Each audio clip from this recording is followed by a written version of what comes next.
in a sense, I should say the leaders were in the background. They were not, you cannot identify that, you cannot say that these are the five leaders of this protest, these are the five voices of this protest. And so what you saw on the streets was basically a front. Out here in the farm protest, there are clearly identifiable leaders.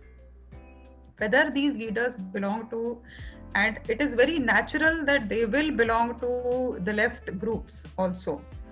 The reason is that there are farm unions are out, and trade union movement is a leftist socialist paradigm. It's something that you largely see within the leftist socialist matrix, and you will also find people from the entire range, the left spectrum out there. So these are obviously the logical things. You will have, you know which are the leaders that you can engage with, and which are the leaders that you they may not be saying the things that the government would like to hear, but they are identifiable, they are clearly identifiable leaders.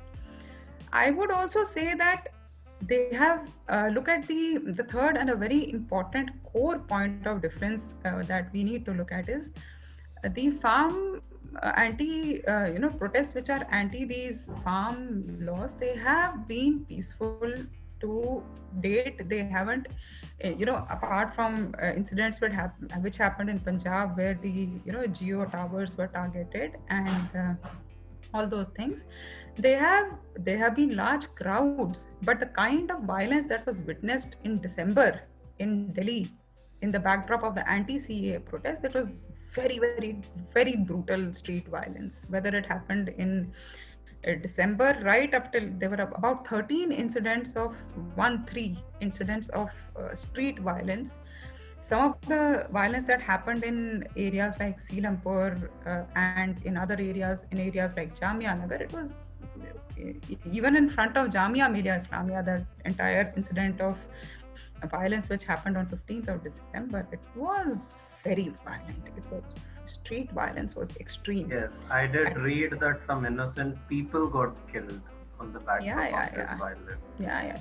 Yeah. So this level of violence, and farmers have not indulged in it. It has been largely, they have been sitting there, they have been making speeches, they have been mobilizing, and the farm leaders, the farm union leaders have so far, see, this is the point that I was making in your last question also, that if there are senior members of the community, respected senior members of the community, which are looking at a protest or at any policy contestation, any street demonstrations, largely these such protests remain within limits. They remain, so far they have been very constrained and very different from what was happening in the Delhi riots.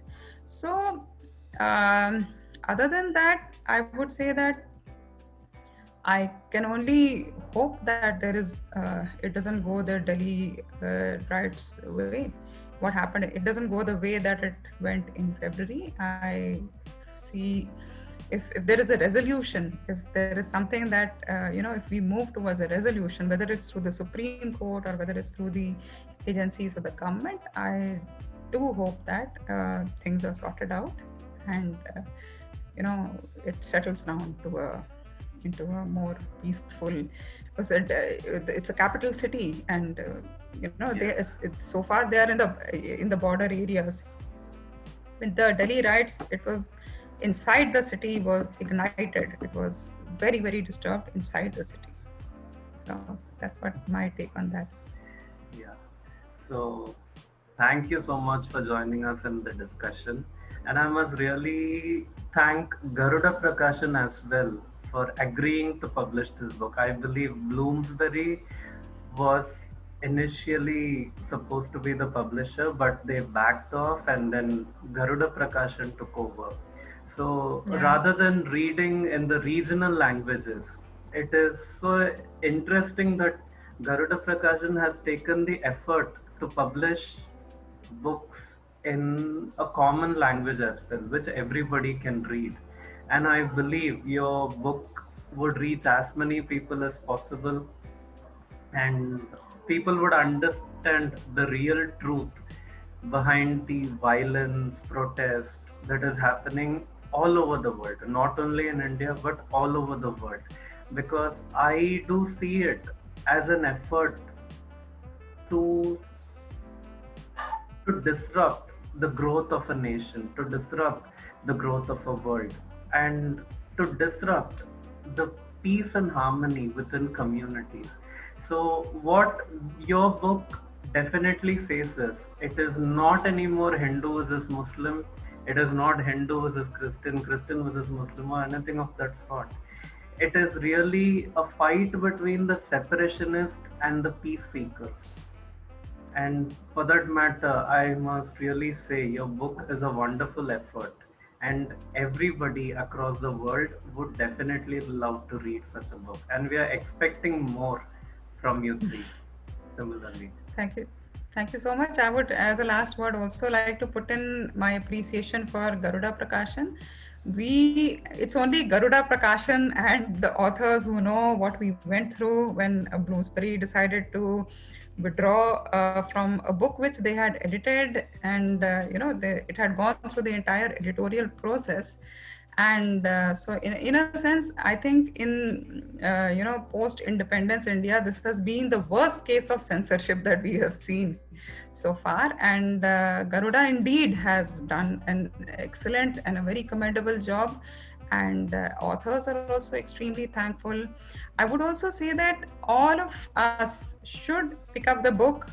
All of us should pick up the book, because it will also be a small contribution towards understanding and supporting publishing like Garuda, and also it will be a small effort in understanding the internal security scenario of this country, because we have all of you young children like you would be going to universities, and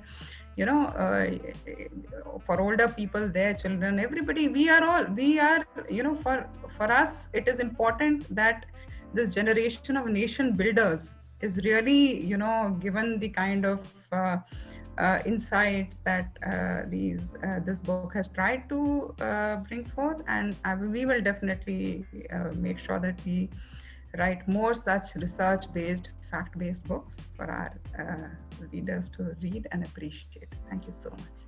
We'll be waiting for that in the coming years.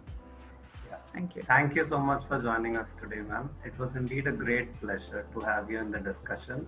And it is a privilege that the first video of our YouTube channel of Thought Habitat Speaks is on something which is more exciting, something which is more interesting.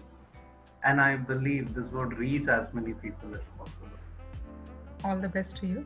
All the very best. Thank you so much. Thank you. Have a nice day. Thank you so much. You too, ma'am. Thank you so much. Thank you. Thank you.